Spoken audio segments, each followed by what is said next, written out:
Procivis, l'immobilier qui a du sens présente Sud Radio, le grand matin week-end, Osez investir l'hebdo, 9h30-10h, Thomas Binet.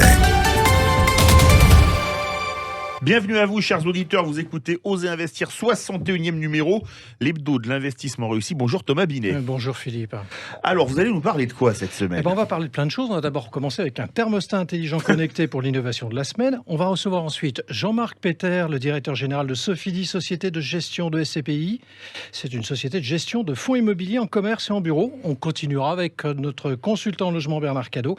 Et on terminera du côté de la Midi-Pyrénées, Rodez, Cyril Gasparotto, qui est promoteur et qui va nous parler de son marché. Oh, ça sent la saucisse à Ligo du côté de Rodez. Et en deuxième partie d'émission, nous serons avec Jean-Claude Mailly, l'ancien secrétaire général de Force Ouvrière. TheLog.fr, la plateforme qui vous simplifie la log présente Sud Radio, Osez investir, la clé de la semaine. Et maintenant, Thomas, vous allez nous parler de thermostat connecté. Oui Philippe, puisque l'hiver va pas tarder à s'installer et quoi qu'il en soit, les températures vont commencer à baisser dans les semaines à venir. Alors, je vous propose de découvrir des thermostats connectés de la marque Win, société française. Il faut quand même le préciser parce qu'ils ne sont pas beaucoup sur ce secteur. Et il est clair que savoir réguler ces radiateurs, c'est à tout point de vue une bonne idée, tant pour le confort que pour l'aspect financier. Et comment ça fonctionne, Thomas ? Eh bien, le thermostat Win est le cerveau du système. Vous installez cet appareil qui est par ailleurs très esthétique dans la pièce à vivre et vous le connectez au Wi-Fi. Il faut télécharger une application qui va gérer de votre smartphone l'ensemble du système et toutes les données collectées sont mises à jour toutes les 10 minutes sur votre smartphone et vont vous permettre d'anticiper la mise en route de votre système de chauffage. Du coup, le temps de chauffe s'adapte au temps d'occupation de la maison. C'est aussi une originalité du système.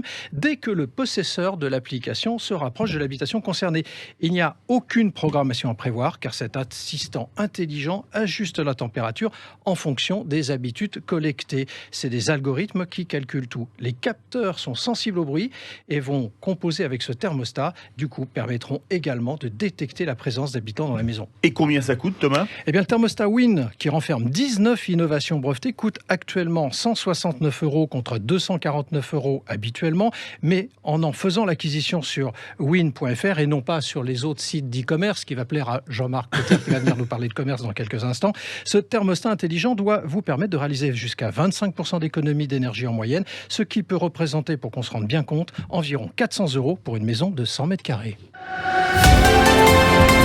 Sud Radio, Osez investir. Notre invité cette semaine est Jean-Marc Peter, directeur général de Sofidy, société de gestion de SCPI. Oui Philippe, premier gestionnaire indépendant de fonds immobiliers avec 5,5 milliards d'euros sous gestion. Sofidy conçoit et réalise depuis 1987 des produits d'investissement et d'épargne orientés principalement vers l'immobilier de commerce et de bureau. Bonjour Jean-Marc Peter. Bonjour Thomas, bonjour Philippe.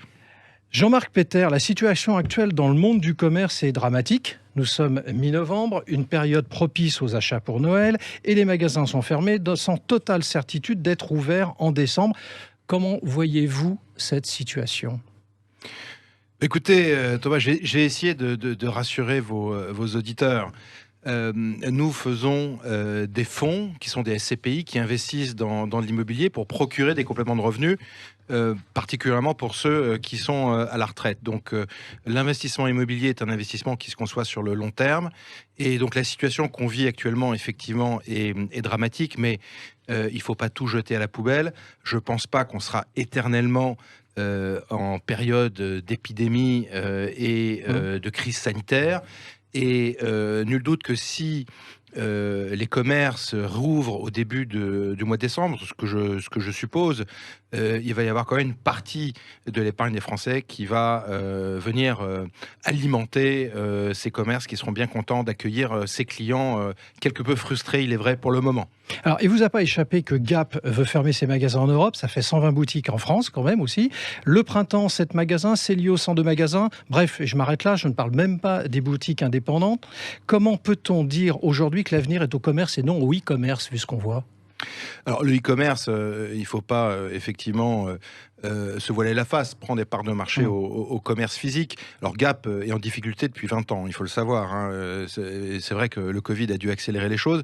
Maintenant, il est vrai qu'on constate un certain nombre de difficultés dans le secteur du prêt-à-porter. Mais il n'aura pas échappé à vous qui êtes un observateur particulièrement affûté que, par exemple, à Paris, il y a eu énormément de restaurants qui se sont ouverts. J'ai un chiffre. Dans les 5 dernières années, 700 restaurants ont été ouverts à Paris. C'est un chiffre net. Alors évidemment, aujourd'hui, les malheureux restaurateurs souffrent de la situation. Mais il n'y a pas que. Vous avez vu aussi à Paris que Ikea est venu s'installer. Comme dans ces grandes villes, on ne peut plus utiliser ou beaucoup moins facilement la voiture, on ne peut plus aller faire ses courses en périphérie. C'est l'enseigne de périphérie, je cite Ikea, mais il y en a bien entendu d'autres, et j'ai pas du tout envie de faire de publicité, qui développe des concepts city, entre guillemets.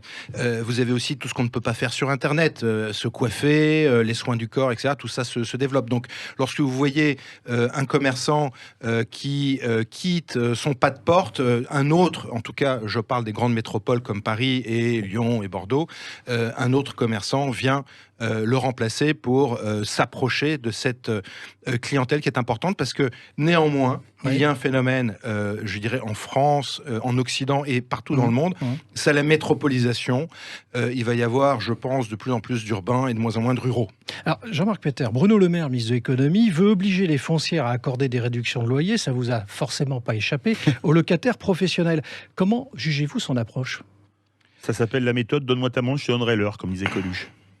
Alors, monsieur le ministre est évidemment complètement dans son rôle pour faire en sorte que tous les rouages économiques du pays fonctionnent et que tous les agents et acteurs économiques, et notamment ceux qui sont particulièrement affectés, soient en mesure de traverser cette crise pandémique et sans doute après économique. Donc, je ne peux que saluer les efforts du gouvernement pour essayer d'amoindrir le choc pour un certain nombre d'acteurs économiques. Alors, évidemment, nous, notre job, c'est d'encaisser des loyers pour le bien-être de nos épargnants. Et de ce point de vue-là, on est contrôlé par l'AMF, l'autorité des marchés financiers, qui évidemment s'astreint à contrôler qu'on fait bien notre travail et on défend l'intérêt des épargnants. Parce que, pour autant, il y a un alignement entre les épargnants et les commerçants, parce que si un commerçant devient déconfit, évidemment, on ne touche plus de loyer du tout. Donc, nous sommes prêts à jouer le jeu, d'autant que, si j'ai bien compris, le projet, c'est que l'État participe également et qu'on divise finalement la charge en 3, un tiers pour le locataire, un tiers pour l'État et un tiers pour le bailleur. Il va y avoir des conséquences pour les porteurs de parts ? Non, les conséquences seront relativement minimes puisqu'on parle d'un tiers d'un seul mois qui est le mois de novembre. Est-ce qu'il faut acheter des parts de SCPI dans le commerce aujourd'hui ? Oui, il faut acheter des parts de SCPI dans le commerce parce que, comme je l'ai expliqué, alors peut-être pas suffisamment et pas suffisamment longtemps, le commerce de proximité dans les grandes métropoles fait mieux que résister au e-commerce. Il faut acheter des parts de SCPI qui sont investies en général dans l'immobilier tertiaire parce que finalement, on a quand même pas mal récupéré les loyers. Par exemple, nous, on va servir cette année, alors que c'est la pandémie, c'est la crise, entre 4,3 et 4,8% de rendement au titre de 2020. On achète pour le long terme et finalement, si on n'achète pas aujourd'hui des fonds investis dans l'immobilier, tout ce qu'on risque, c'est de perdre, par exemple, les dividendes que je viens d'écrire. Merci Jean-Marc Peter. Je rappelle que vous êtes le directeur général de Sofidy. Sud Radio Oser Investir. Bernard Cadot, vous êtes le consultant d'Oser Investir en logement. Bernard, les 10 principales enseignes et réseaux d'agences immobilières viennent de signer une lettre ouverte qui commence par un titre très fort « N'immobilisez pas l'immobilier ». Oui, Thomas, c'est le titre d'une lettre ouverte au président de la République, au Premier ministre et à la ministre déléguée chargée du logement. Le titre est bien évidemment évocateur du cri d'alarme des professionnels face aux ambiguïtés et contradictions qui sont nées de la situation sanitaire actuelle et qui concernent l'activité du logement à l'heure où nous nous parlons. Alors justement, il dénonce quoi concrètement dans cette lettre ouverte ? Nous connaissons tous et toutes le débat sur les activités et commerces essentiels face à ceux qui ne le seraient pas. Si je ne m'abuse, une fois le bien de nourriture assouvi, le second besoin de l'homme depuis la nuit des temps, c'est de trouver un abri. Eh bien, figurez-vous que l'activité du logement, sans doute considérée comme non essentielle, est à l'arrêt.